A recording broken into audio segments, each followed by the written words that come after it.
വേറെ ഒരു കാര്യത്തിലും നിങ്ങളുടെ എനർജി കളയരുത്.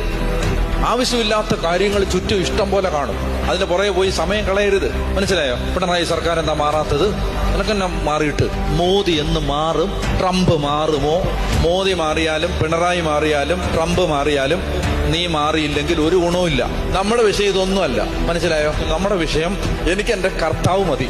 അങ്ങനെ ഇന്റൻസിഫൈഡ് ആയിട്ട് നിങ്ങൾ കർത്താവിന് വേണ്ടി ദാഹിച്ചാൽ ഞാൻ പറയാണ്, നിങ്ങൾക്ക് നിങ്ങളുടെ ഭൗതിക ആവശ്യത്തിന് വേണ്ടി ഒന്നും പ്രാർത്ഥിക്കേണ്ട. പിന്നെ കർത്താവിനെ കണ്ടാൽ മതി, കർത്താവിനെ കേട്ടാൽ മതി എന്ന് പറഞ്ഞാൽ പിന്നെ ബാക്കി എല്ലാ കാര്യങ്ങളും കർത്താവാണ് നോക്കുന്നത്. നമ്മൾ എന്തോരം എനർജിയാണ് വെറുതെ മനുഷ്യരോട് യുദ്ധം ചെയ്ത് കളയുന്നത്, ആവശ്യമില്ലാത്ത കാര്യങ്ങൾക്ക് വേണ്ടി കളയുന്നത്. മനസ്സിലായോ? അവരെന്നെ നോണ്ടി, അവരെന്നെ ഇങ്ങനെ പറഞ്ഞു, ഇവരെന്നെ ഇങ്ങനെ പറഞ്ഞു, ആ പറഞ്ഞു അച്ഛോ അത് അങ്ങനെ പറഞ്ഞു, അച്ഛോ അത് ഇങ്ങനെ പറഞ്ഞു. നല്ല ചൂരൽ വെട്ടി അടിക്കണ്ടേ?